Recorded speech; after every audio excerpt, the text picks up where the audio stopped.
Okay, we're officially recording. Okay, I'll call the meeting to order at 6:05 p.m. Do the pledge of allegiance.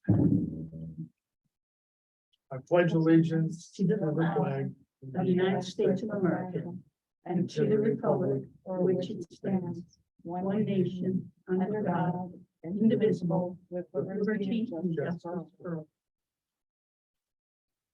Okay, Tom, I don't see Tom up there. I don't see him on the list. Yeah, I don't know whether he's gonna make it or not. If he is, he's kind of on full stone. Anyway, I'll call the order. Roll call, Jason Lindsay.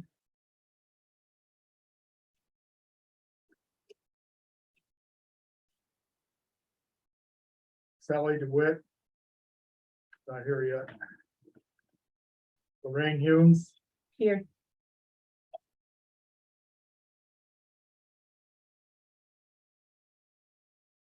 And John Anderson. So we have 5 members. We have 3 present, so we do have a quorum.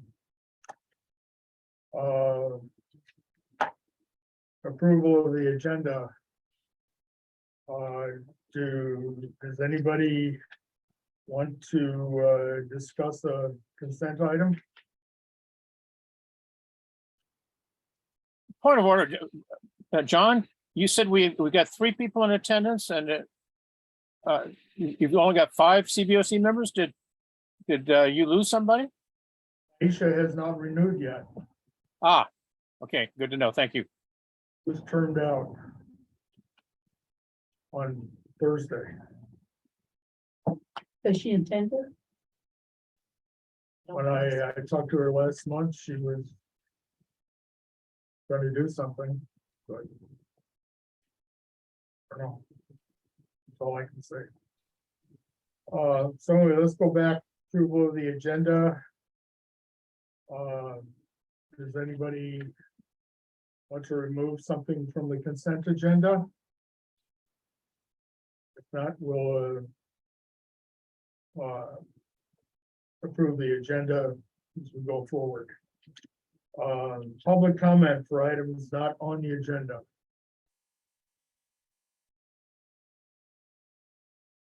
I see no hands. No, I don't need it. Okay. Consent items. Since none of the items were pulled. The consent items are approved by unanimous consent. And the next item was Tom. So if he comes on, let's just pull this for now, Okay. and we'll address it later. And with that, turn it over to the staff for the presentation. All right. Oh. You just stopped. Okay.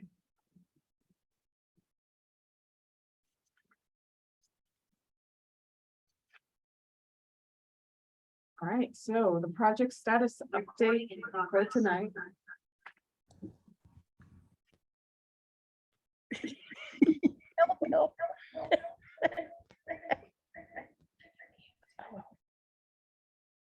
All right, quick.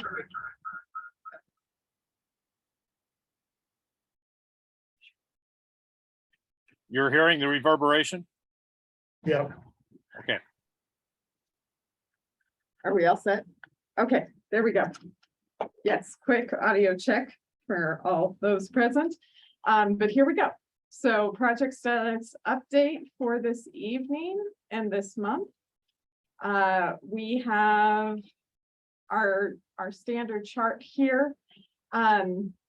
Just as kind of a understanding of an overall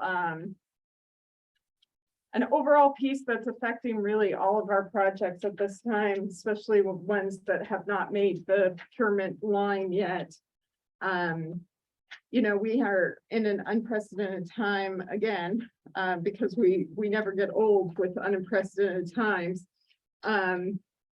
Where the costs of everything is just all over the place, and ENR, for the month of May has the monthly inflation rate at 3%. With the annual escalation right now at 34%. So we are struggling and trying to keep up with all of these across the board. On all of our projects, we keep getting budgets and things in. We keep trying to adjust our scopes to stay within those budgets, but it's a hard process. For example, on our Hercules one, we've reduced the landscape, we've reduced the number of windows, we've reduced the data lines going into the building. So we keep looking for those low-hanging fruit where we can still accomplish what's needed for the educational program, but at the same time, don't go over and above anything that isn't the baseline necessities. But it is real. You'll notice down here that on Riverside for the playground restoration project, we are going to have to rebid that next summer. We've bid it twice now, both times, even after we pulled a whole bunch of scope out, came in a very little less than the first time around. So we're gonna hold on that project at least till next summer. And you'll see that going to the board at the next board meeting.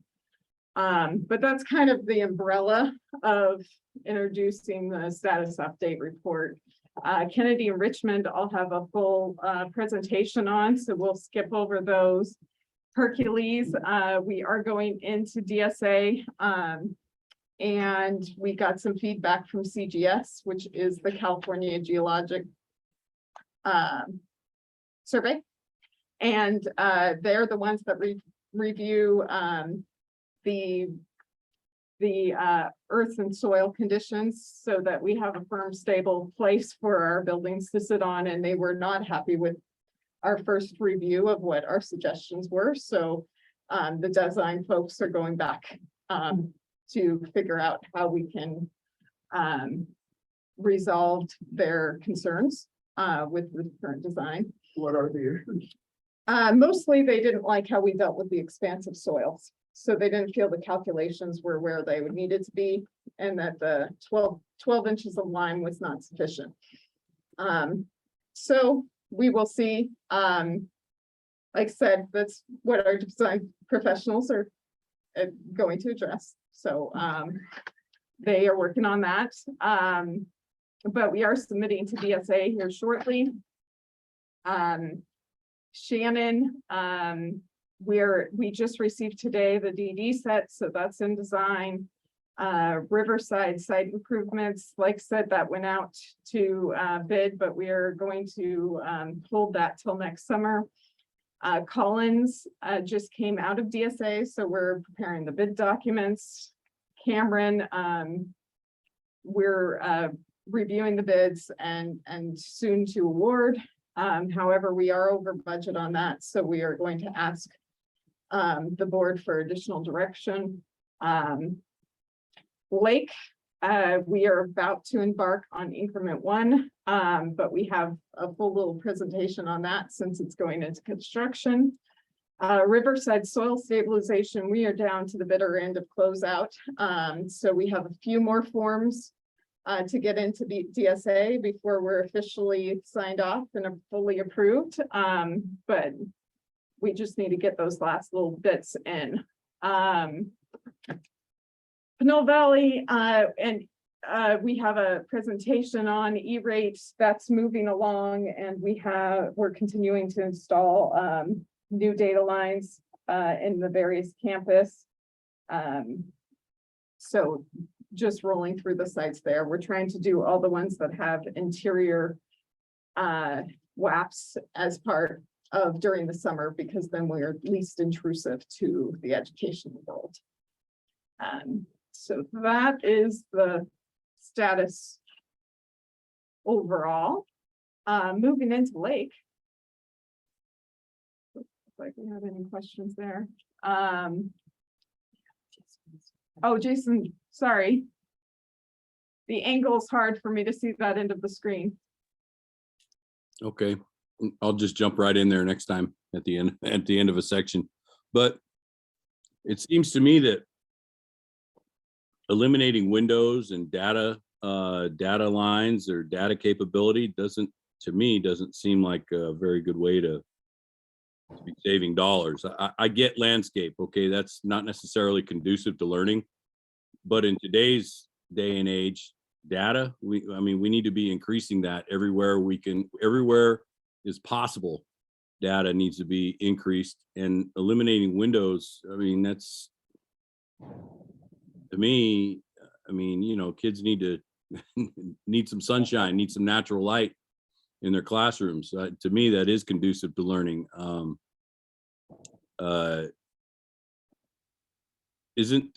these projects, aren't they, I get, maybe I don't completely understand how bonds work and everything, but aren't schools, especially schools that are continually and historically on the lower end of the funding, aren't they eligible these days for some additional state or federal funding to help minimize the shortfalls?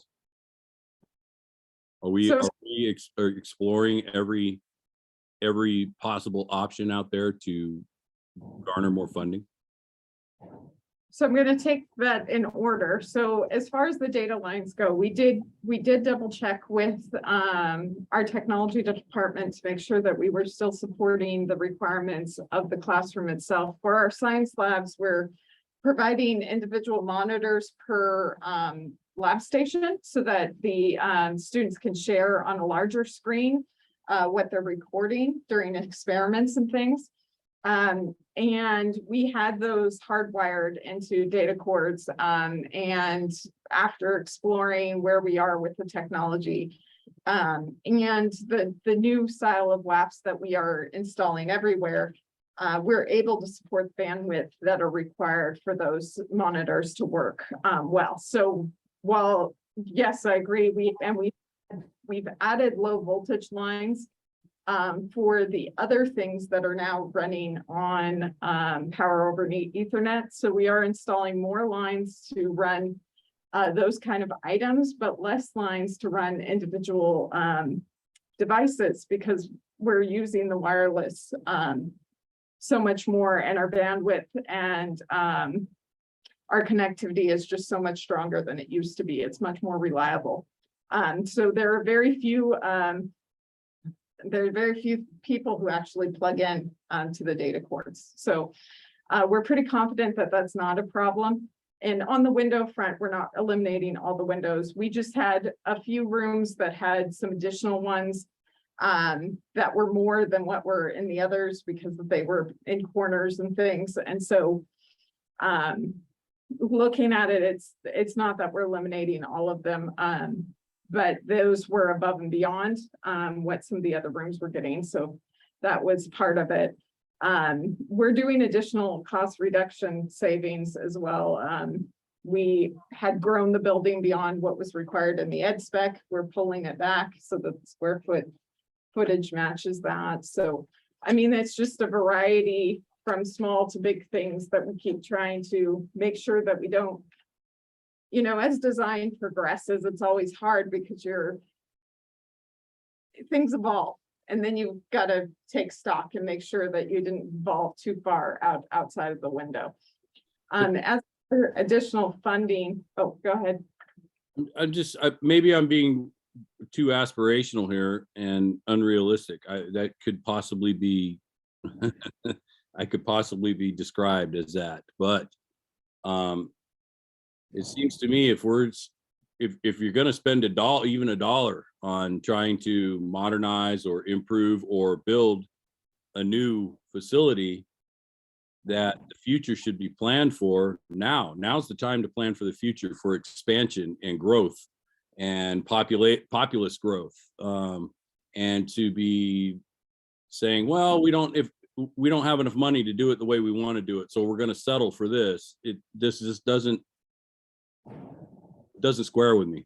I mean,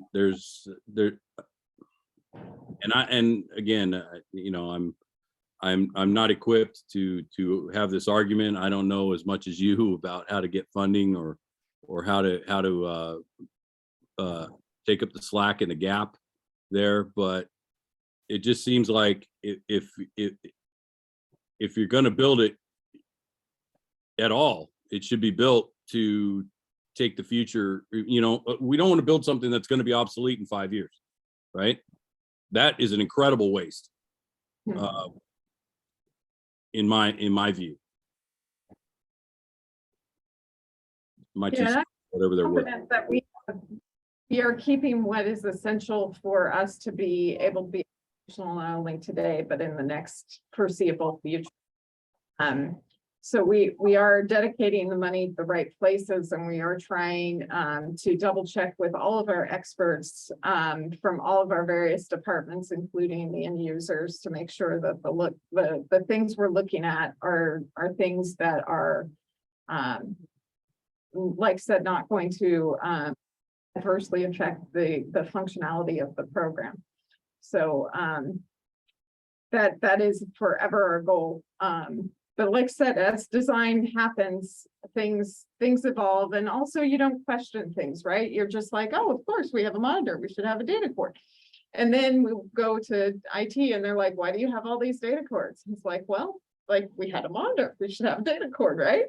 And they're like, no, you really don't need one. And it's like, okay, well, I mean, that's the reason why we have the people we have that review our drawings. It's that it's not a one woman show. It's we go to everybody and anybody that is affected by it, and we talk to maintenance, and we talk to our IT group, and when kitchens are involved, we talk to nutrition, and we make the circuit because we know that they're on the pulse of their individual expertise, and so it's important for us to be able to make sure that we have those pieces in place. But it's also important that we build these science labs. I mean, it's a desperate need for that particular school. They've gone a long time without having really adequate science labs, and we want to make sure that we get to there. But if we are so far out of scope that we can't build it, then that's a bigger loss. And So- on the, So then my next question, I'm sorry, I'll leave it at this. If our economic or supply chain or whatever problems weren't happening at this moment, and things were as they were 2 years ago, these things that are being eliminated now, or that you're reporting on being eliminated, would they be eliminated 2 years ago, or would we still be adding them? I think the data connections for sure would be, because it's an ongoing cost as well as a today cost, right? So every time we have to do an upgrade, it's required. We are looking hard at our data lines and which ones are useful and which ones are not. Just because of the requirement, the switches and the various components of the system throughout time adds up. And so that is something we're looking at no matter what. And they really aren't, they're a redundancy that probably is not necessary, or that our IT department has deemed as not necessary. So it really wasn't essential. As far as some of the others, maybe not. I mean, it's always nice to have additional landscaping. It's always nice to have some of these other things. But the realities of us being able to build these buildings, it's important to really focus on what the key pieces are. And for part of landscaping, we're doing an ad alternate on, so there's still a chance that we might do it depending on what comes in. But we also have to be realistic for where we are with the cost. I get it. Are we gonna have a punch list of things that are being eliminated, changed, or altered for whatever reason, be it cost savings, or be it unnecessary needs, or whatever the reasoning is? Will that be available? I mean, it's a complicated thing to do as it moves through the process. If we get to the like an end of a phase and then go through a VE process, it's easier because it's a kind of like a one-time effort. Where other things, we make choices all the time throughout design of whether to include something, right? And those are more complicated because that's just a part of the process of design. All right, thank you. Well, and just to answer your question as it relates to funding, I think one of the things that's been true for us for forever is that we've always had more need than we've had dollars. And so we have comprehensively gone after additional funding. I actually have here, I brought show and tell to the meeting. I have 3 fund releases. So one of the things that we've done is, as state provides new opportunities to leverage additional state dollars, we've gone very aggressively after those. And so we'll be receiving about 4.7 million. For all I know, it's with the county now, and we're just waiting for it to be sent over to ourselves. And this is actually for CTE dollars that became available almost a decade after we built the school. But because we were eligible for the dollars, we applied for the grants, and now we have the dollars coming through. And so for projects like Hercules, the state facilities program, you can apply or you can get in line for funding when you go into DSA. And so those applications are ready, and we can kind of concurrently do that. We also are working through some of the historical applications we've submitted. And so we initially submitted our application for Helms at 4.1 million. It's currently valued at 5.2 million, and we continue to work with the Office of Public School Construction on that application. And so, and just since the last time we met, we completed 2 more state facility program audits so we can keep the dollars that we've received. And so this process of applying for dollars, completing audits to retain the dollars, and continuing to really fight for dollars is something that we do almost every day here. To the tune, I would say, over the last 10 years, this most recent 4.7 brings us to about 140 million. And we're going to keep fighting for every dollar we can get because we need them all. So that part, I promise you, we'll never give up on. But the hard part with it is it's so late compared to where the project is that it's really hard to count on it for individual projects. So while it helps augment our ability to fund projects, it's always kind of this 5-10 year later return on investments. And Don has his hand. Yep.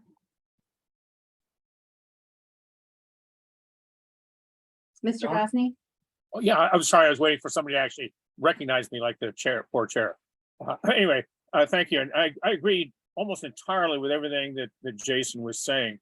I worry that we're taking our precious bond dollars and building schools that any third world country would be ashamed of, or that we're going to Walmart to buy a pre-built new campus at the lowest price, is just to get by. It seems like what I'm hearing is that we're designing things for today's needs instead of tomorrow's needs. I recall it wasn't that long ago, really not that long ago, that we were getting the same kinds of assurances from district staff about the data needs, for instance, that we're going to be right on top of that thing. And now we're spending gazillions of dollars on rewiring these schools because it's no, that's old, that's antique, it's obsolete. We don't want to keep doing that every 5 to 7 years to have to do that. And when we had the prioritization committee trying to decide what kind of criteria to use on the remaining schools on the facilities master plan, windows was a key item on there. Everybody kept bringing up windows. And if you talk about Richmond High School and Kennedy High School, and I know those are bad examples because they have 0 windows facing the outside. That's the biggest complaint that you hear about them. We want windows, and cutting back on the number of windows isn't always necessarily a good thing. I know you can't spend money that you don't have. We have to perfectly understand that.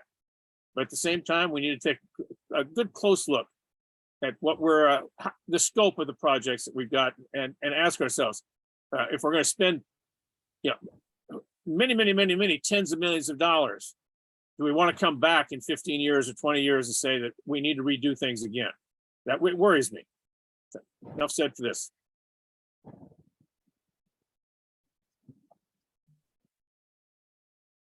All right, moving on to Lake. So just as a reminder, because it's been a little bit since we've been here, this is the Lake Campus site plan. So for orientation, at the top here, we have 11th and 12th Streets. That's currently where the main parking lot is. So you'll see that the admin's shifting over a little bit. And then behind the admin, that also includes the library, is the 1st through 6th grade classroom buildings. Next to it's the NPR, and then we have the kindergarten complex. The fields are mostly where they are today. So that's just an overview of where those are. Here's updated renderings. So as I said before, design evolves as it goes through the process, which is what it's supposed to do, right? And as we get in and further and narrowed more and more to the details, things adjust a bit. So we have some updated renderings. Here's the front entry. The front doors are right here under the butterfly canopy. This end of the building is your library piece. This would be the gate that would be open in the morning for students to go in and out of. And this right here, this little edge is this canopy that you're looking at, and behind it is the NPR. So this is the outdoor plaza that has covered outdoor dining. It has the operable garage doors into the NPR. So it really makes a true indoor-outdoor space, good for gatherings during school day and for the community in the evenings. Moving on to some interior views, we have the library as well as inside the learning suite of the 1 through 6th grade. And I cheated and put in what happens when you go to this QR code right here so that I could open it up for you. Let's do a new window here. I will. This is really kind of fun. So if you go to that QR code, it's a 3D rendering. So you can look through, we have great visibility into the different learning studios. We have study nooks to give a variety of learning environments. This is the hallway to the gender neutral toilets. We have the project room in the back that opens up to the flex learning area, conference space, clear story windows, letting in that natural light from the north and getting it into the middle of the building. So it should be a really fun building. So anyways, that's what the QR code leads you to if you go to that.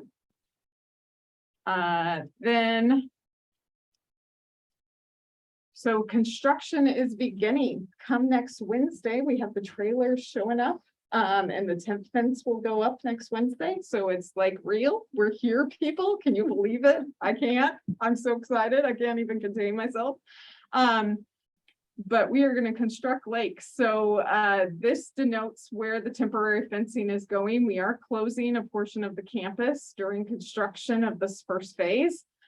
This is only this summer is only increment 1, which is the undergrounds, as well as getting the building pad ready for construction. Our increment 2 is in DSA, but our phase 1 is on this side, on the east side of the campus. So the pod building's coming down this summer. We're going to take a little bit or a chunk of the fields as well to be able to do staging and our construction entrance from Giant Road. But this area over here that we're taking over is what's going to build the admin library and 1 through 6 classrooms. So then we're going to move everybody over into the new building. We're going to take over the rest of the site and demolish the other buildings and build the NPR and kinder areas. So it should be quite a thing. Yes. Yes, I noticed, like they were saying, they like a lot of windows. And I noticed a lot of the designs are more than one building spread out. Have you had a security investigation into this? I know you said at one point, all the kids would enter one area. Yes. So, I mean, we do have layers of security. It's an interesting discussion when you talk about security, and depending on who you talk to, many times having more visibility across the campus is better than less, because instead of somebody being able to come onto campus and wander around without the full campus knowing that they're there, the longer they're on site, the worse it is, right? And so the sooner that more people can see them, the better it is. And so locking down our buildings as far as having poor visibility is actually harmful to our security than helpful. So it's important to keep that in mind. But we depend on layers of security. One of them is the visibility across the campus, but another component of it is having that single point of entry. So when school starts, you will have to go into the office building. You'll have to get buzzed through another door to be able to get into the campus itself. But we always have entry gates that are adjacent to that space, because when you have 400, 500 students morning or afternoons, one little door where you would usher everybody through the middle of the office would become cumbersome. So we have different approaches depending on what time of day it is. But I was thinking too, like of the glass, you know, Mhm. I asked Lewis about this a year or so ago. Yeah. About safety glass, and he said it's very expensive, that they couldn't do it. But if you want all windows all around your buildings, why couldn't someone just smash through that glass to get in? I mean, if somebody wants in, there's always going to be a way for them to find it, first of all. But the other thing is that, again, locking down our buildings to the point where we have no exterior glass is not going to be the way to go either, right? And that would get us back into the Richmond and Kennedy High versions of buildings. And when you go to those campuses, supervision is incredibly difficult because there is no see-through spaces, right? And so, Well, I'm talking about, all right, so you want the open campus, I understand that, and I think that's great. And you have buildings that have, like garage doors that open, and so there's a lot of open area there. What about on the extremity of the campus? So, I mean, one of the things we've done is like at the kindergarten that actually faces the parking lot. While we do have windows there, they're up at 5 feet. The cell height is up at 5 feet. So the students themselves sitting down in their desks would not necessarily be seen from that place, but they're low enough that a student sitting in a desk can still look up and see out and have external views, because the views are almost as important as the light. So trying to balance the well-being of students throughout the year and every day of their existence inside these buildings, and still trying to have that measure of, you know, security is complicated, right? Because it's just like some of our sustainability goals. They're actually counterintuitive to each other. So as you pursue one, it counteracts the other, right? And so you have to hit a nice balance. We are very cognizant of which windows face out to the perimeter of campus versus the ones that face in. On the perimeter, we have raised them up a bit. We've made them a bit smaller. So they're not as, or they go into total public spaces, right? So that we have the ability to not have a campus that looks like a fortress Right. But at the same time, be able to balance their needs for security. Do you have someone who checks the blueprints for safety? That's, Yes, we normally have the district safety officer look at our drawings. thank you. We have Don also. Yeah, Don, Thank you. This is gonna be difficult, because I'm looking at one screen, you're looking at a different screen, but I'm looking at the drawings and trying to get my bearings a little bit. When I look at the page that showed that the eating area with the multi-purpose room to the left, one that says front entry on it. Is that Trenton Street? Looking from Trenton Street? No. So that is taken basically right where this arrow kind of, it's about right here. So it's looking at this overhang that sticks out here. Okay, well, I thought that gray building that you were pointing to on the left, you said was the NPR. This is the NPR back here. Okay, So scroll down just a little bit to that gray building that we're in the middle. You said that was the NPR. so And Thi- that you should have an admin building between the two. Am I misunderstanding things? So what ends up happening is you're looking through this area. So we're looking through this plaza back to the NPR. So for the first one, you're standing basically right here. You can see the front door, which is this guy right here. And you're looking through the heart of the campus, which is this plaza, to the corner of the NPR. So the NPR is just out of sight here, but the canopy is seen. So when you go to the bottom picture, the view is from, and I'm sorry, the glare is hard on I keep seeing the lights, so I can't see my screen, but it's right here is where the view is on the second one. And it's kind of looking this direction towards the NPR. So this gray building right here that you see on the corner is actually the library community center. So it's this corner right here. Okay, I think my error was that earlier you kept pointing at the cursor at that gray building and saying that was the NPR. Right over here is the NPR, way back in the distance. Okay.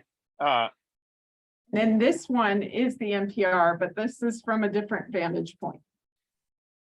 Sorry, your cursor is going all over the place. Where are you pointing at as NPR? Well, this building here is the NPR. Okay, the gray building in the background. Yes, but this bottom one's from a different vantage point than the top one. So the gray Okay. building in the top one is the library. Okay, but those are the same canopies? No, they're different canopies. The one that's the same canopy is on the far right of the image. On the top image, the far right, this canopy that you just seen the very edge of is this canopy here in the bottom image. Okay, I keep pointing my finger at things, but you can't see my finger, can you? Anyway, I don't want to belabor the point, that I don't want to drag the meeting out, but I'm just still extremely confused about what I'm looking at when I look at all the different drawings and the plot plans and the aerial photographs of this. But we'll resolve this at a later time. Okay. All right, so moving on from Lake to Pinole. At Pinole, we have an aerial. You'll see that we've got the base rock down on the softball, baseball fields. We're still working on the edge fencing, which will allow us to be able to install the turf once we get the edge banding in. This is an older image, so you don't see the turf down on the football field, but the turf is all there and it looks fantastic. It's so exciting. We do have the bleachers mostly in. We're still making connection points to the press box and finishing up a few of the trimmings of the guardrails and such, but otherwise the bleachers are good to go. on the main stadium on the home side. The building's coming along. So here's the building. You'll see that we're getting ready for stucco and our insulation first and then our stucco, but you can see the channels are going up. And on the interior, we have our sheetrock and our plywood up. The mechanical systems are up above the ceiling grid here. So things are happening. We are still working on some of our undergrounds, though. We're bringing utilities across to the baseball softball field, although that's mostly in now. We just have some exterior lighting still to go.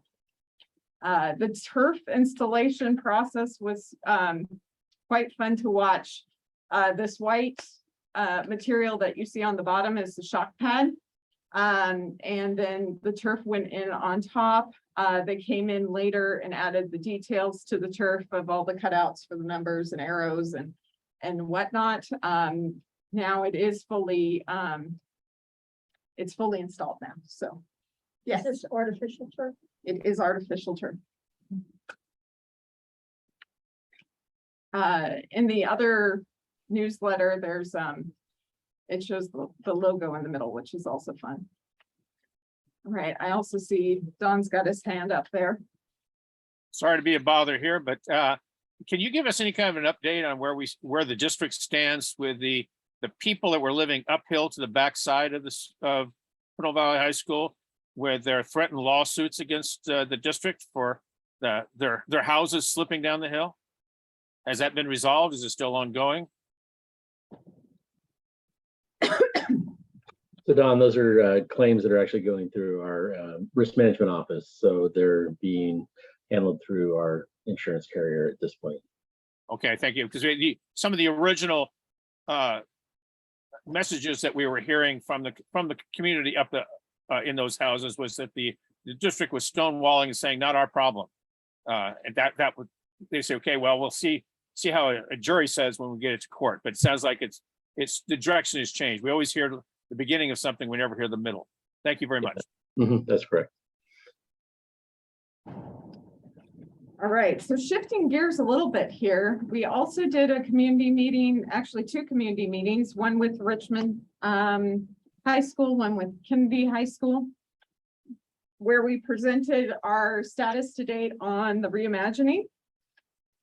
So this was the PowerPoint from the Richmond. Since these were our meetings, I'm going to breeze a little bit through it, but give you a taste of what occurred. So this is just reviewing the participants that were involved on both master plans or reimagining ended up following the same process. So you'll see on both presentations that we've had community meetings. We've been out to students at lunch. That's what the student tabling is. We've done focus groups, steering committee meetings to get us to this particular point. The outcomes of that was different depending on which campus you were on. So for Richmond, quite a bit of it, of course, talked about the windows situation. And then really the location of admin and how that really works, which makes sense because it's really a tucked away office. The size of the classrooms, the Richmond classrooms are very small. They're undersized for what they should be. Trying to be able to accommodate more outdoor fields. A big focus, of course, is their academies. Their entire educational program really hinges on the academies, which are their career technical pathways. And they integrate their like English and history and math groups into, well, English and history for sure, into their academic pathways. So that's what makes them academies, is when you start looping in your general education components to your career technical fields. And then kind of the mall space is really part of the culture of Richmond High, that big interior area. that really is the heart of the campus where everybody intersects.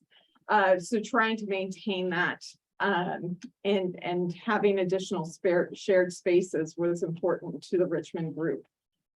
So this is just an overview of their academies and some of the other big areas like the theater, and how they intermix and would prefer to be grouped. So that's this slide. Oh. Yes. On the academies, do other students from other schools have a chance to go there if it's such a concentrated, job-related, education? I'd have to defer to our career technical education group on that, but I believe so. So we have overlaps, like quite a few schools have a health academy. So that's available at many of our high schools, but some of the more specialty ones are one-offs. And I believe you can transfer from school to school on those, but I don't know the particulars of it. Because, I mean, all the students in the school wouldn't fall into these academy areas, do they? They do in this particular structure. So they are what you call wall-to-wall pathways. Yeah. So that means every student is in an academy. So that would be a plus if you wanted to go into law, you'd want to be at Richmond to do that. Yes. But not every Richmond student wants to go into theater or media or engineering type thing, do they? Like I said, all students at Richmond are within an academy. So Okay. they get to choose which one that is, but they all are within academy. Okay. Looks like Jason has a question too. I don't see building trades in there. Is that encompassed in the engineering? Wait until we get to Kennedy. But no, at Richmond, we don't. We do have engineering, which does build things. But their specialties are a little bit more on the robotics front. Yeah, engineers build things on paper. Yes. Well, they have a shop so that, you know, when they're still in school, they get to try out their hand at both. Which is good because then they get the exposure to how hard it is when you just draw it on a piece of paper. What is the health academy about? Well, I mean, it goes into the health careers, but this one in particular, I believe, also focuses on clinician and bedside manner components. So that's one of the pieces that we are looking to expand upon in the different options was how we could create almost a simulated clinic environment so that they could experience the different parts of running a clinic, from the front desk to the actual patient areas. Do they, in the science labs, or in health, do they have like, for people who draw blood and run chemical tests and things like that? That would be a scientific approach. Yeah, I know that they both wanted a science lab itself as well as kind of the clinician area. I'm not sure exactly which components they run in the scientific or in the Right. science lab type area, but they do studies of different pathogens and that kind of thing.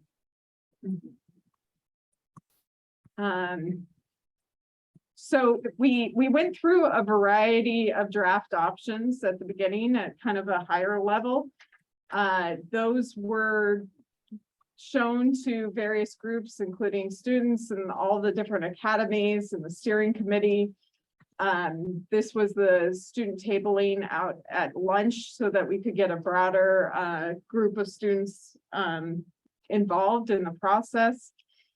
And that brought us to our various options. So in both schemes, we tried to do a renovation plus new building scheme, and then go all the way to a full replacement scheme. So this one is the renovation, which kept the main building. However, the mall space in the middle was demolished to create a courtyard to be able to get more exterior exposure to the building, so that we had the ability to add additional window space and try to get it to the most classrooms as possible. We would need an additional new classroom building. So that was placed over here. A new theater and music area. Keep the 600 building, but add a library next to it, and then keep the gym, but add a little entry point to handle restrooms and lobby space that the current campus lacks. And that included having second floors on the new classroom building, as well as the 600 building has a second floor. So a mix of renovation and new construction for that scheme. The second scheme is what they called the hybrid scheme, because they kept the gym space with the little addition. And of course, the auxiliary gym, which we just built, was kept in all the options. But this one really focused on having new academic spaces completely. So it included new office and classroom buildings, NPR, because if we don't have them all, we don't have a cafeteria space. So there's the NPR that's being built here, new theater and music area as well. These would be 2 stories. So here's the second story on top. On both this renovation scheme and the hybrid scheme, unfortunately, though, the core of the campus has to be in the same spot that it is today. And therefore, we would have to have a lot of interim housing so that we could construct over the place that they are currently have their classroom spaces. So that's a big component of having these first 2 options. However, on the full rebuild, we looked at the ability to build the main part of the campus on the bottom of the site, or the southern end of the site, and keep the main building operational while this is still under construction, and then coming back and doing the music theater as well as the new main gym up above, which also allowed us to kind of consolidate the parking, which is kind of nice from a supervision perspective. So this bottom core would be a full classroom building as well. But the top would be, these would be single story buildings, although they're our high volume space. So those are the 3 schemes. But we've got to remember what a master plan is, right? And master plans mean that we are looking at the full needs of the campus.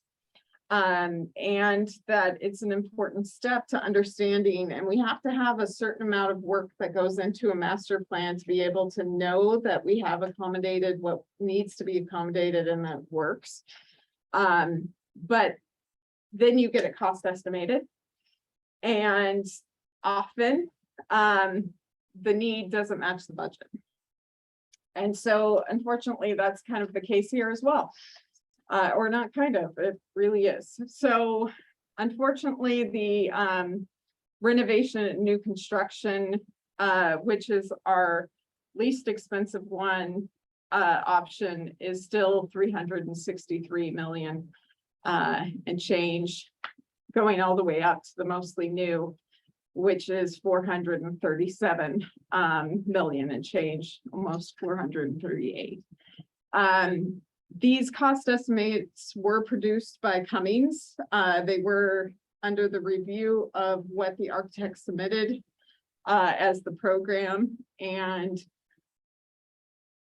they're a reflection of the times that we are in. They're also projected out with escalation to midpoint of construction for each one of these options. But they are planning on design beginning in August. So if design starts later than that, it continues to grow. So if you kind of look at the breakdown of it, the hard construction cost is only a component, but then we have our soft costs, which is our furniture, technology, project administration, professional fees, contingencies, permits, and fees. We also have that interim housing costs that I talked about. So on the first two, you'll see that that's over 20 million. On the last one, it's much smaller.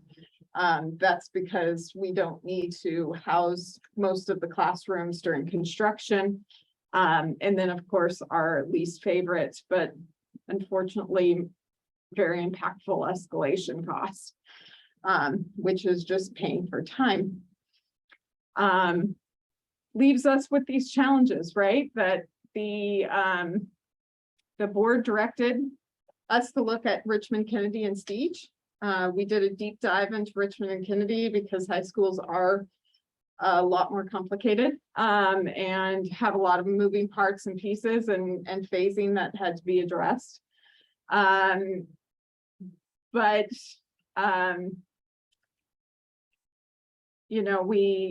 We have to take it to the estimator that came back with what it came back with. And there's also additional facilities needs that have been expressed, but Measure R is only so big. So our next step is to go back to the Board of Education to present this out and talk about what we can do as next steps. So that's the Richmond one.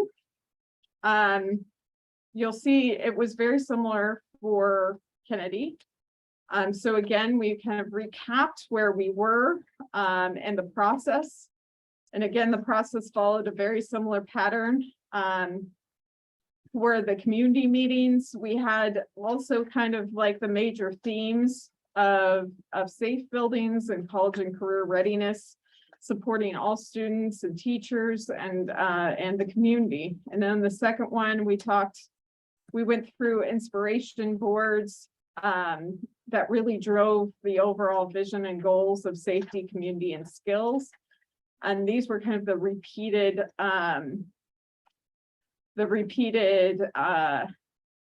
pieces of input that we got from all the different stakeholders and focus groups and student tabling that led really to the concepts of an urban respite. We heard a lot about the importance of green space and outdoor areas from this particular campus, really finding the way that the environment and well-being and outcomes could find that synergy to be able to bring forward a really healthy, safe space for these students.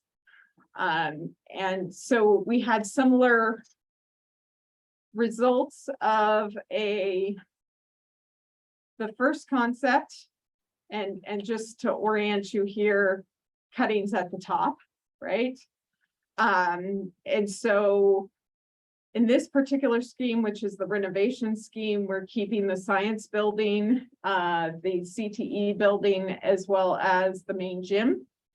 And then kind of building around it in a similar fashion of kind of the arrangement of having your admin at the front, community support, supported by the staff parking lot, coming around with your academic core, trying to bring the PE over to connect with the stadium space, expanding career technical, and really bringing forward and modernizing the art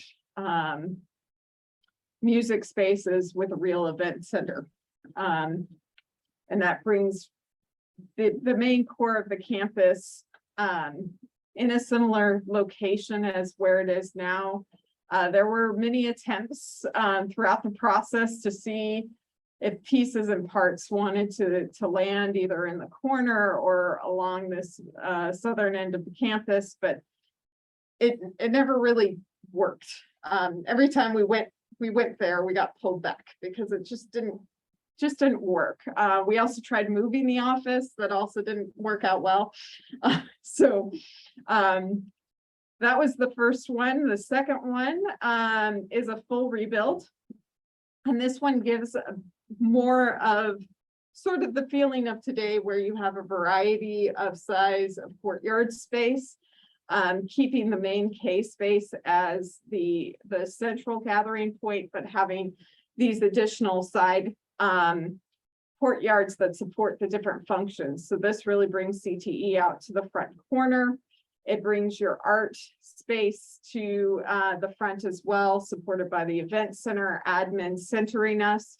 Behind that, the library becoming a focal point surrounding the academic kind of courtyard space, and then the K really having the student life space of the library, the gym, and the commons or the cafeteria. So that's scheme B. Then scheme C kind of took those same ideas, but oriented them a bit more playfully. So this is called the Soaring Eagle, where the last one was the Eagle's Nest. And this really gives a mall space throughout the front of the area that connects all the way from art and music across through admin, library to CTE. And then the bottom area, again, that student life hub of the gym and the common space, as well as some of the core classroom space.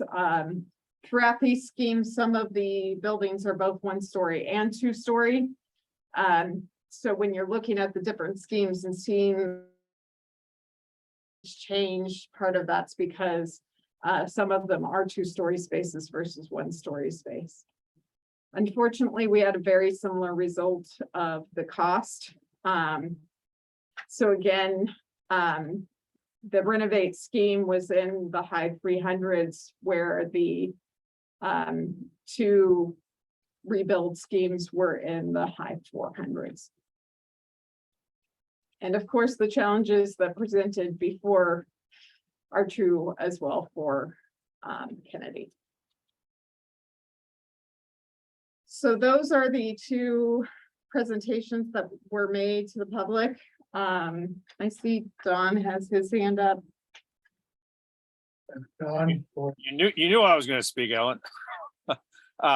First, thank you very much. First, I've mentioned this many times in the past, and I've had several meetings with Superintendent Hurst, as well as the district's communications director, Ryan Phillips. The district needs to do a better job of getting the word out about these meetings.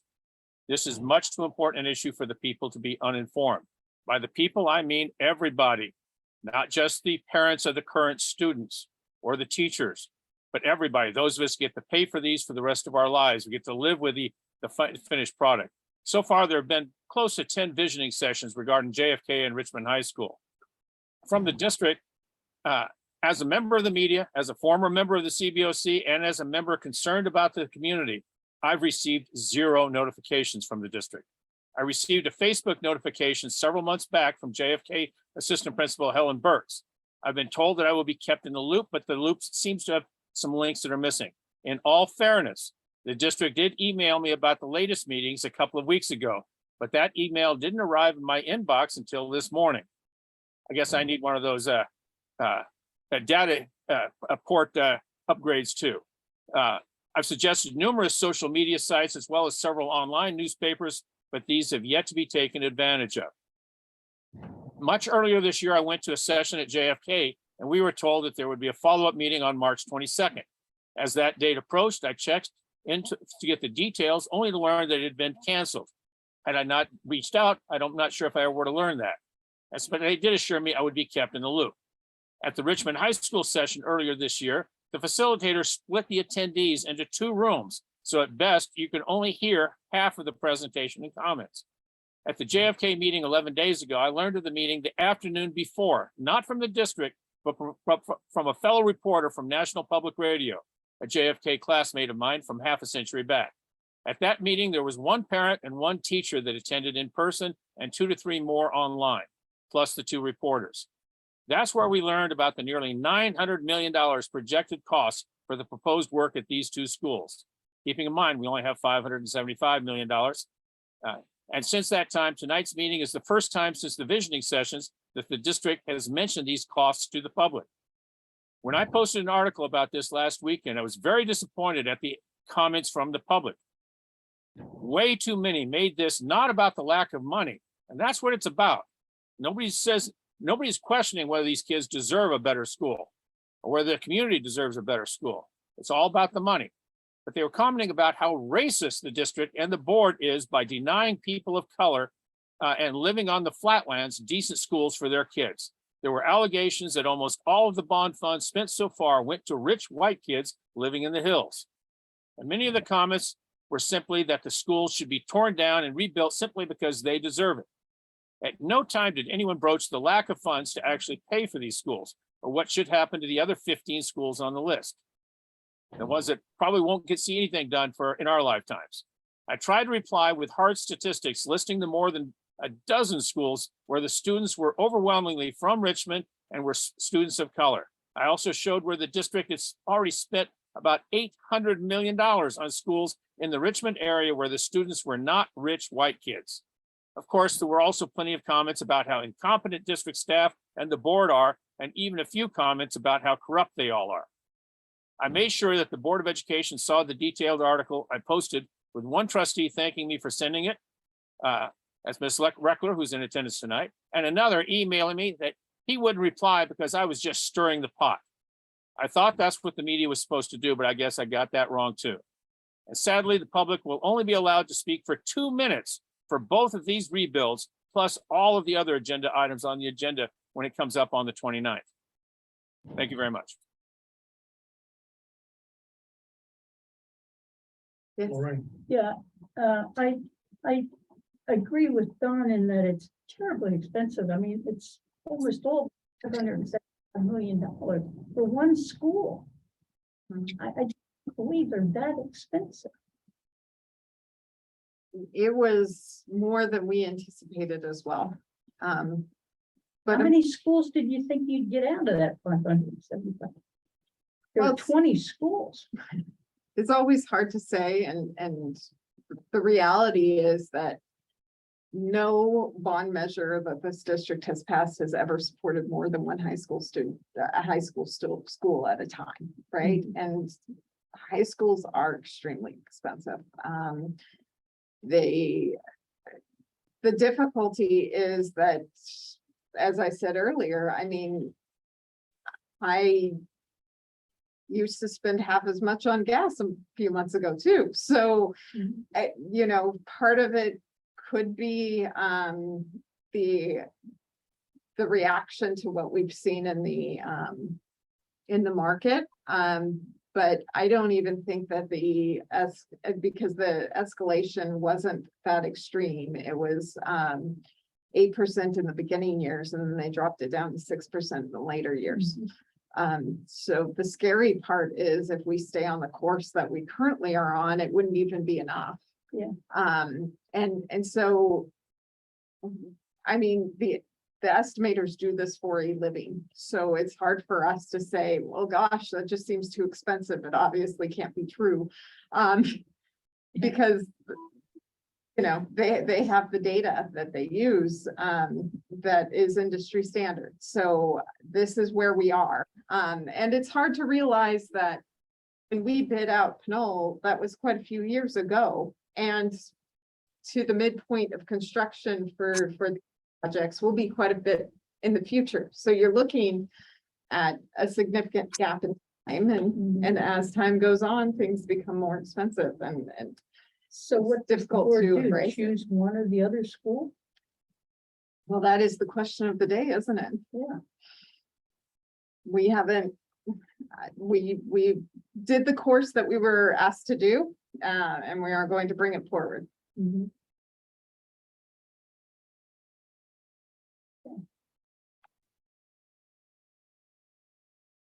All right, so we also, of course, have our regular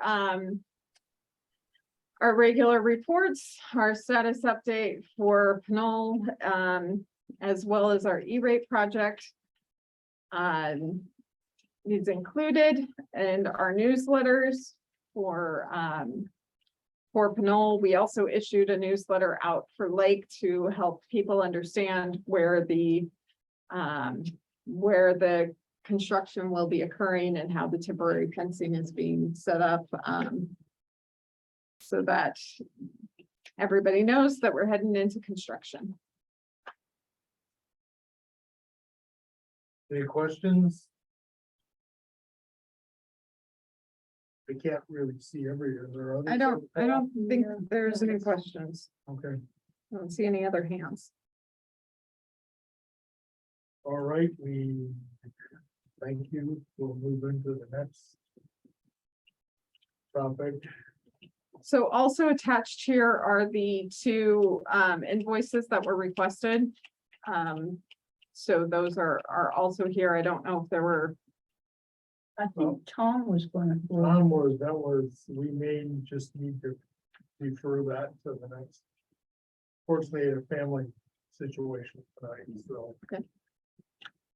Is there any financial, no financial? No financial reports for tonight's meeting. We have really struggled to try to fill the position. And we had an interview last week. So we're hoping to bring in some additional resources and do some onboarding in the next couple of weeks.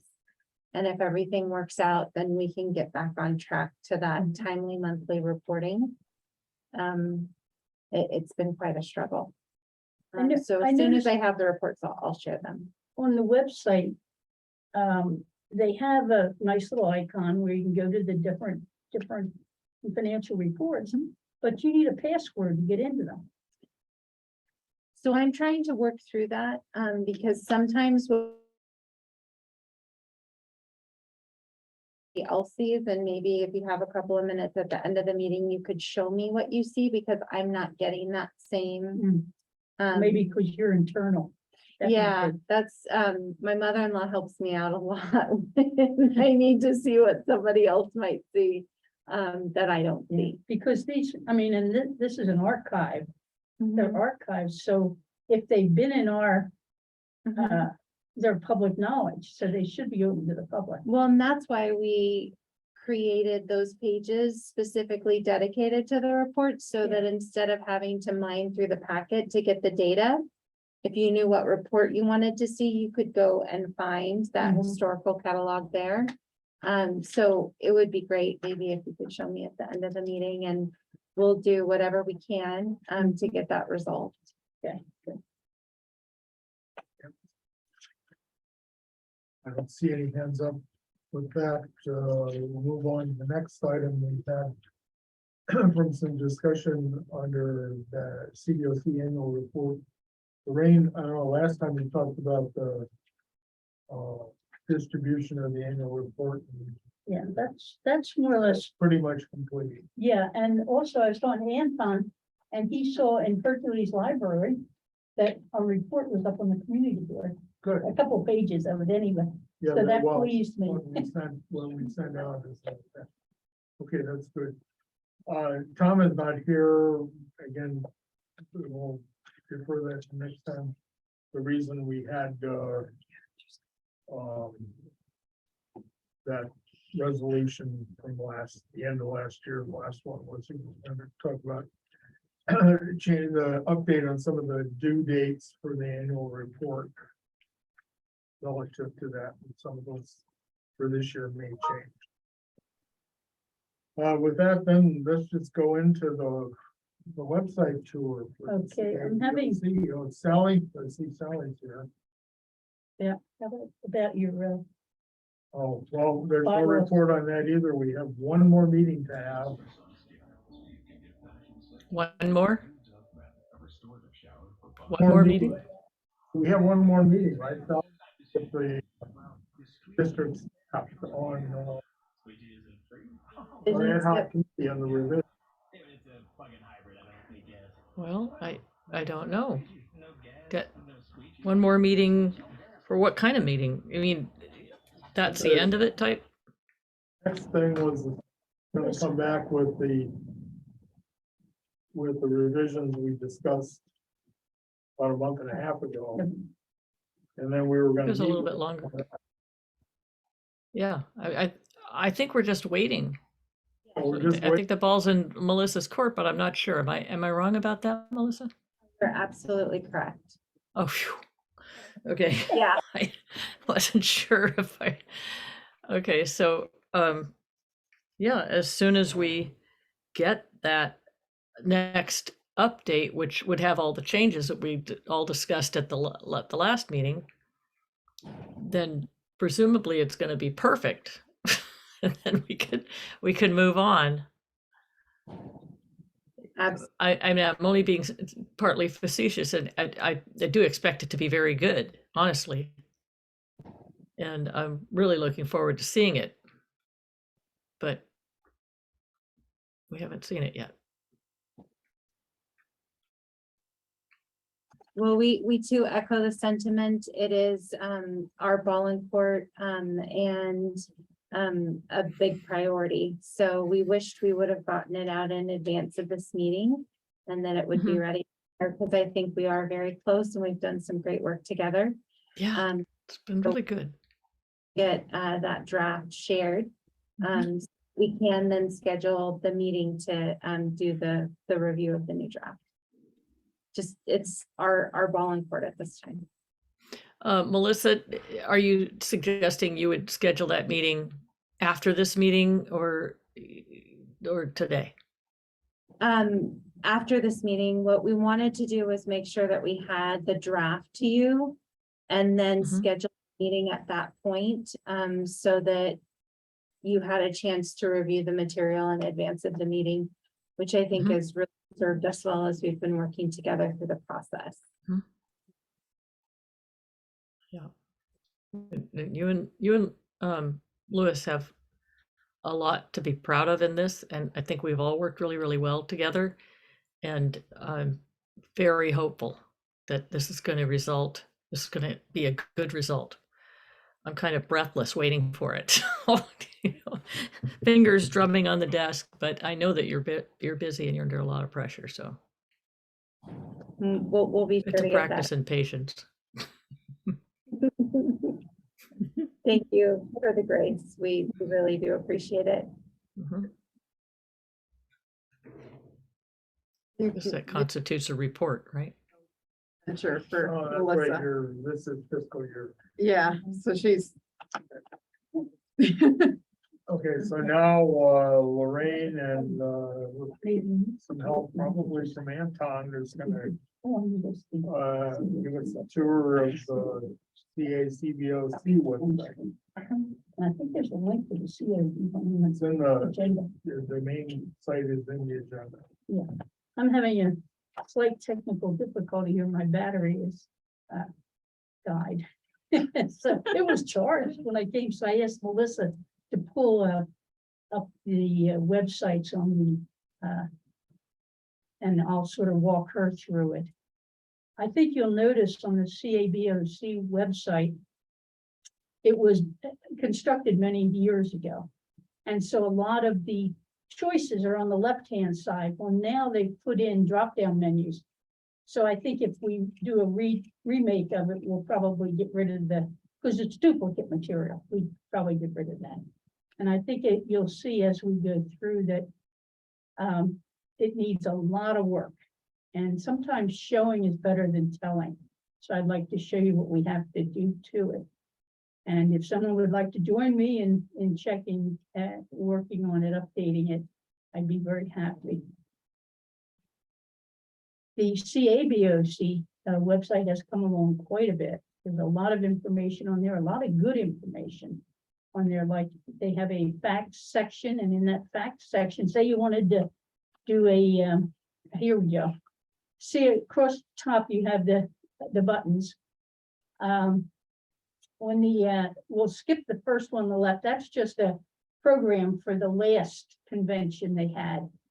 The facts button is good if you would hit that. And go down. And these are several questions. You just go down and it'll say things like, what kind of training should a new member get? It'll say, what you should do as a committee member, what you shouldn't do as a committee member. So if you ever want to, yeah, you just expand them. If you ever want to learn about different topics, might talk about site inspections. So this is a very valuable section here. And we can go back to the next. It's hard to read, so yeah, they're the frequently asked questions. Best practices. This is in order to do a best practice. Evidently, and I didn't realize this, you have to get this peer review. You have say you do bylaws. You've got to get that peer reviewed by several people, voted on, etc. So the CABOC right now is working on MOU, and that's what they're working on now. And they're sending the finished product out to the members to be discussed and all. So that's best practices. So you'll see best practices on different topics. And it's not just somebody said, well, this might be a good idea. It was really thoroughly researched and thoroughly approved before it was considered a best practice. Next one over are resources.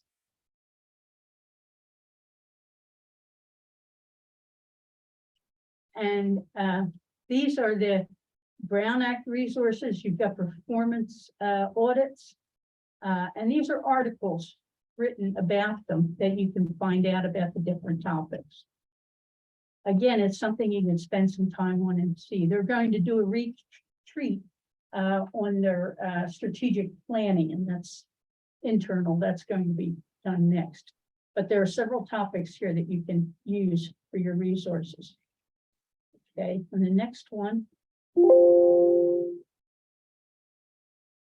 What's that one? Help desk. Oh, yeah, if you hit that, if you have any questions, and there are several areas where you can contact them on there, but you just tell them your question, like, do you have anybody there that can help me do a site inspection? I've never done one, or something like that. And the committee, they've got plenty of people who have been in CBOCs for years.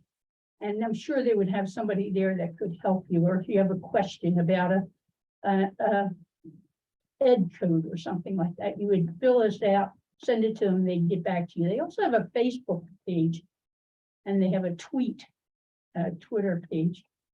Okay, back. Looks like there's some shortcuts up here, a phone number, the click on the email, and then the Facebook and the Twitter. Yeah.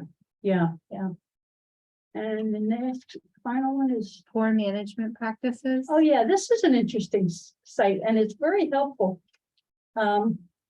These are mistakes that other school districts have made. If you go down, you'll see their whole list here. And at the very bottom, you'll see there are two of them for our district. Let's go down there, and then they have a category, and it'll say it was either a court decision, it was an audit, it was a county, what do they call it? Civil County, grand jury. yeah, county grand jury. If you get down to the next to the bottom one, I think you hit that. It says Contra Costa. You gotta go further, back up further. Yeah. That one is the Right, the second one from the bottom. 2015. Yeah, just click on the red on the left. And this is the stymied oversight. And this is from what date was that, John? It was 2015. 15. Yeah. And this was specifically for our school district, and they went through and they have a lot of good suggestions about what you should be teaching. And it's good to look at these things. These are mistakes that have been made, and they've got Sweetwater. They've got 3 from the Sweetwater district problems they've gotten into. So it's nice to see in case we're going down the same line. So, and in this one, it has good recommendations for how to make it better. And so that's an interesting, the final one We can back out of that. The final one deals with our forensic investigation, and it talks about that. So it's not only, we're also listed, our in the resources section, I believe it is. Anton can help me. I think it was in the resources section where it's, that's okay, where it says it has our program management plan as a good example. And so we do have some of those. And then if you go down further on the front page, yeah, go back to, keep going down. That's it. On the right-hand side are outside links you can go to. If you want to check out anything. So there are, it's a wealth of knowledge here, and they are putting more and more each time.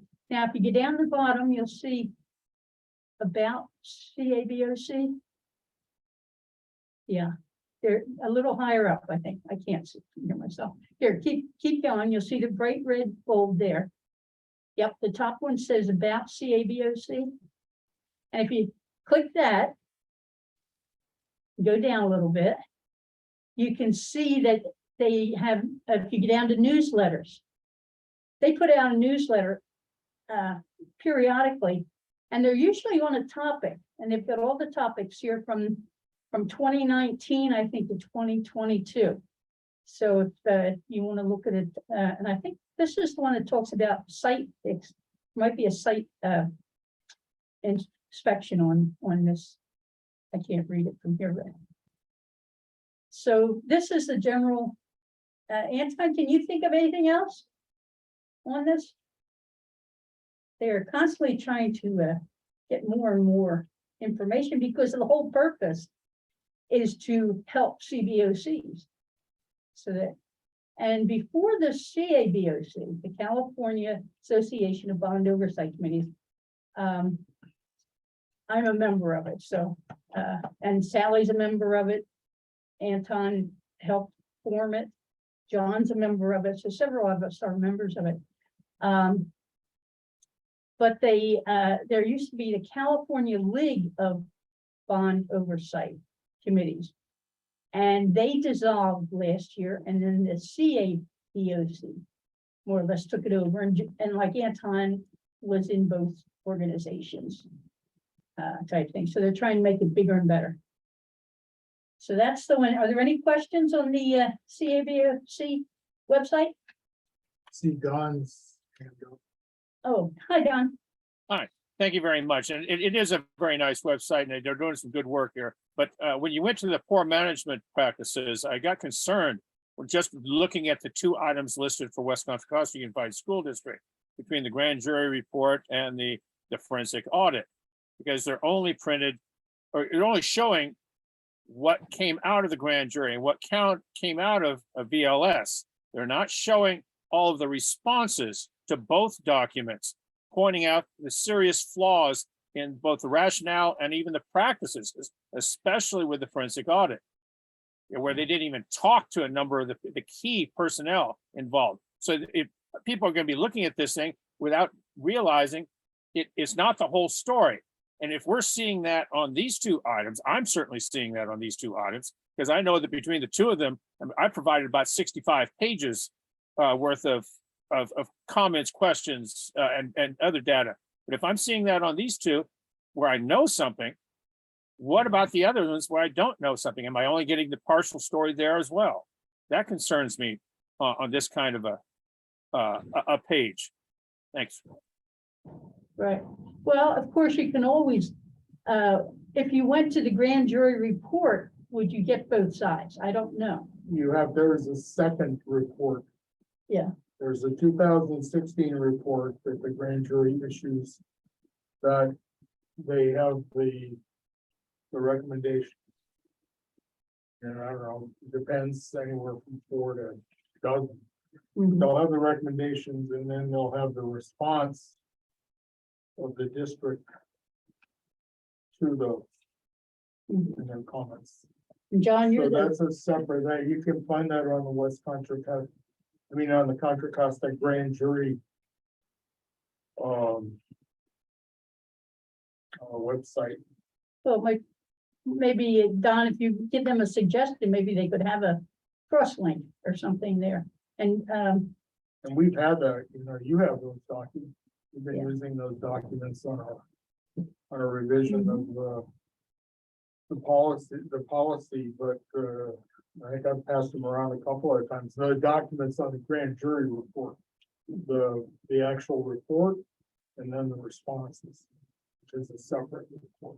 John, would you tell us your connection with the grand jury? Well, I've served on a grand jury and member of the state state association, which is similar to this, completely different. Different topics, and this is maybe a little more narrowly focused than the state. And there's another issue right now. Some of us former grand juries may become alternates for the newly seated grand jury because they only have grand jury is 19. You lose people. Usually they have 30, they have 19 and 11 alternates. They have no alternates in the new jury, so they might ask some of us to.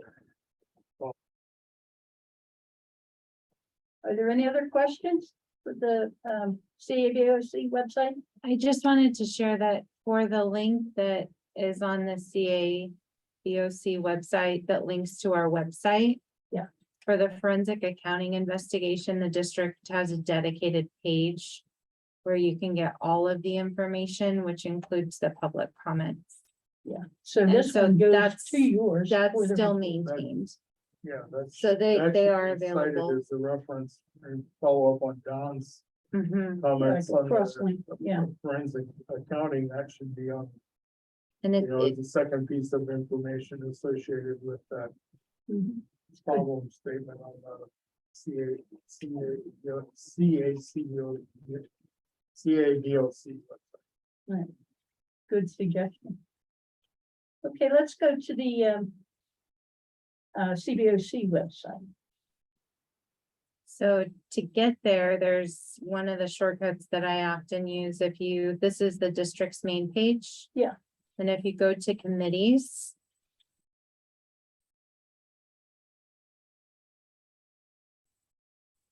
The CBOC is committees. here. Another just quick note, if you scroll down a little bit further, we do post our agenda packet and application on the CBOC website specifically, but it's also available on the committees page on the district's homepage. So if you click here, you get to the CBOC, you see here's our membership application and the agenda for the meeting. But I usually don't make it that far down the page and I just click right here.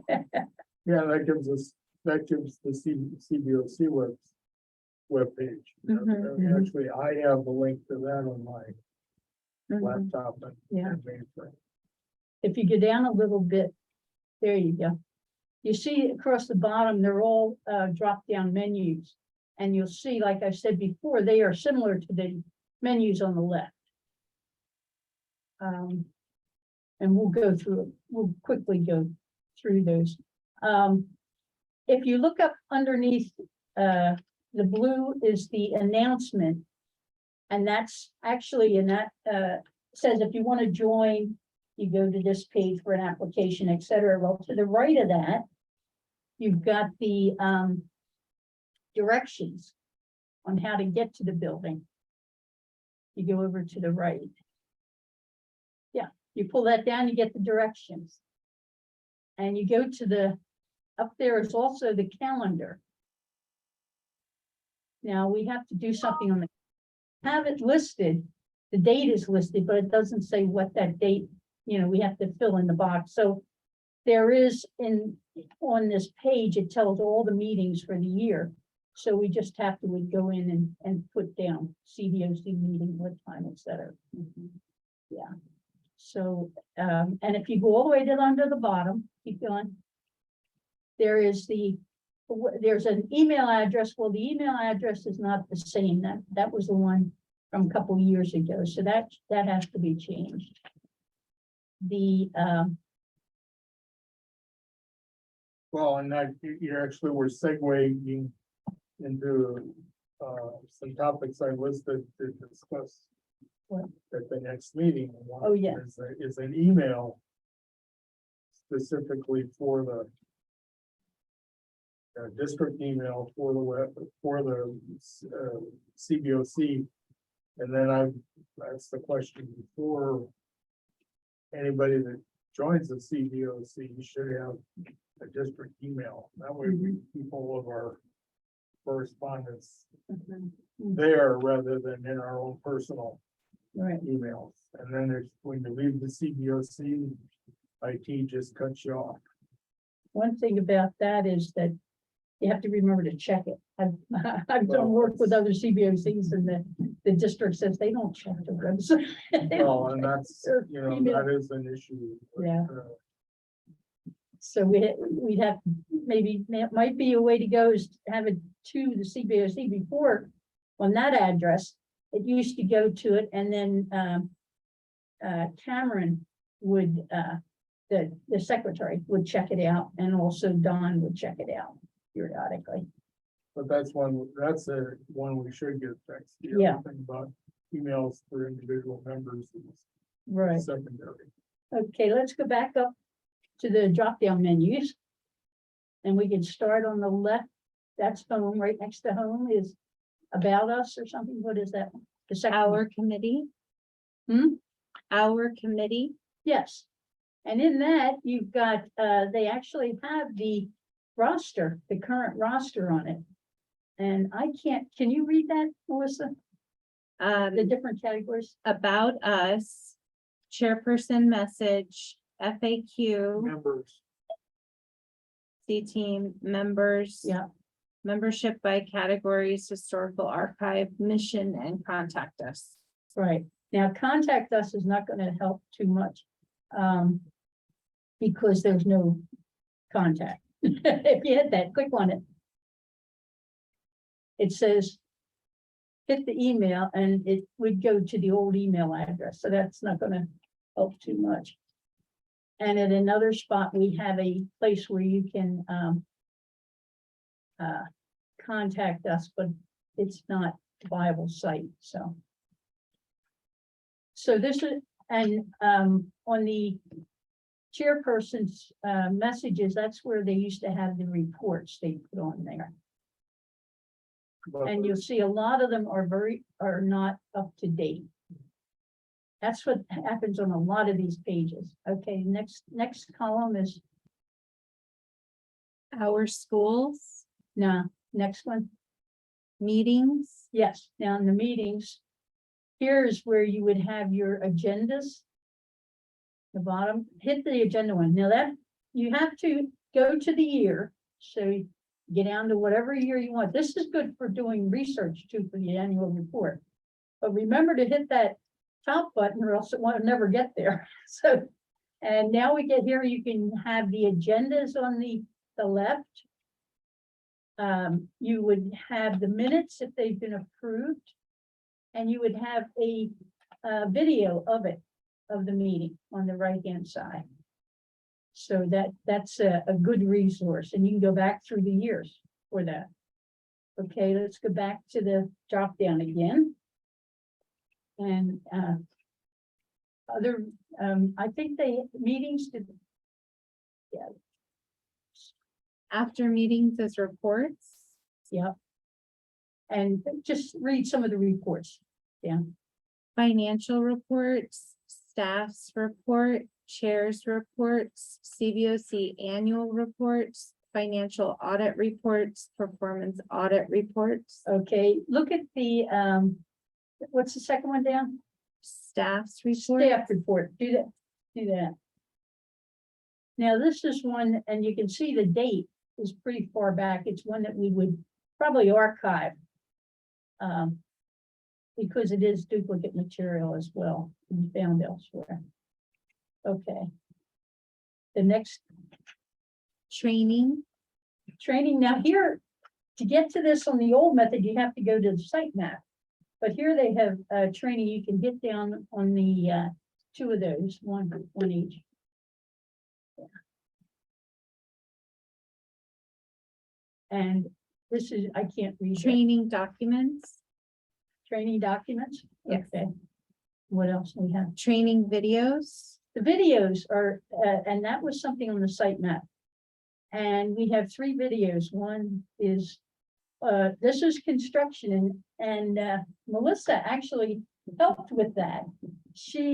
And she said it's pretty up to date that the people, what you would do is somebody from construction would talk about bidding or something like that. So you're having people in the industry talk about the different parts of the construction. And then you have the CBOC, and then you have Proposition 39. So you have 3 videos there that you can check out. Then library, Yes, in the library needs a lot of work. The most interesting one on that is the resources.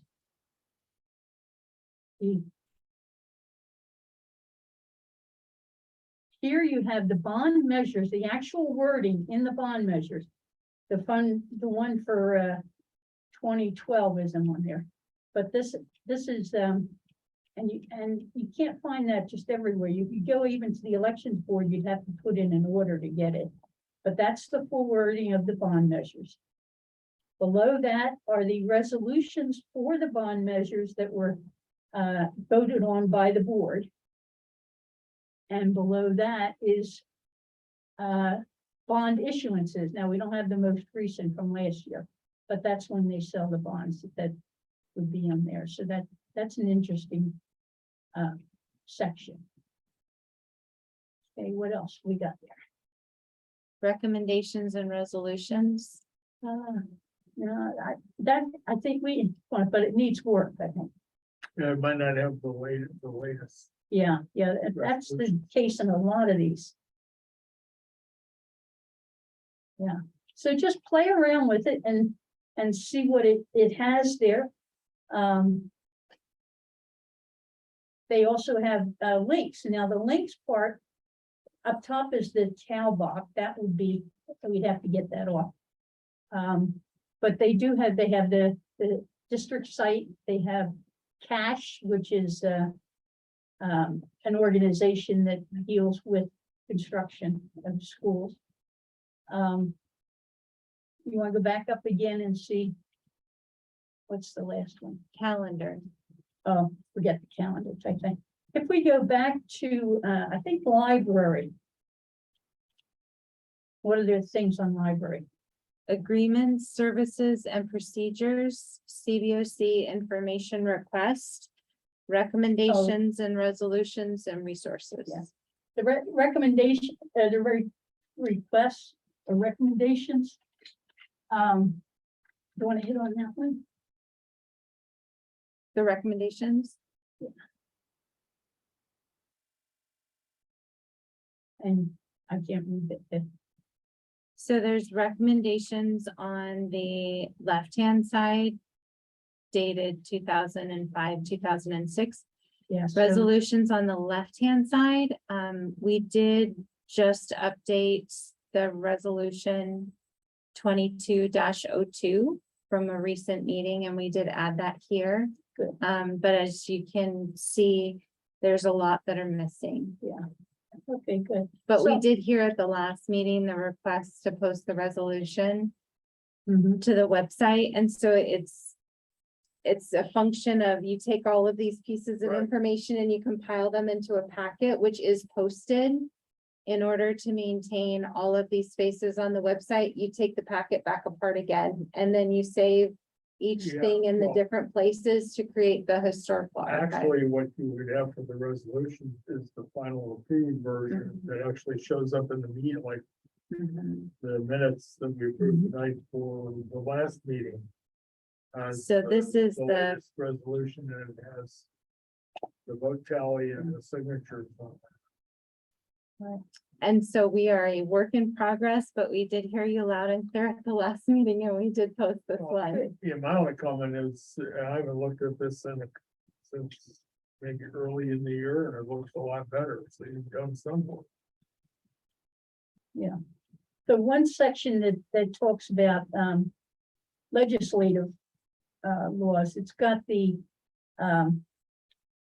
US, the state constitution 13A. But in 206, I think, is it in library or resources?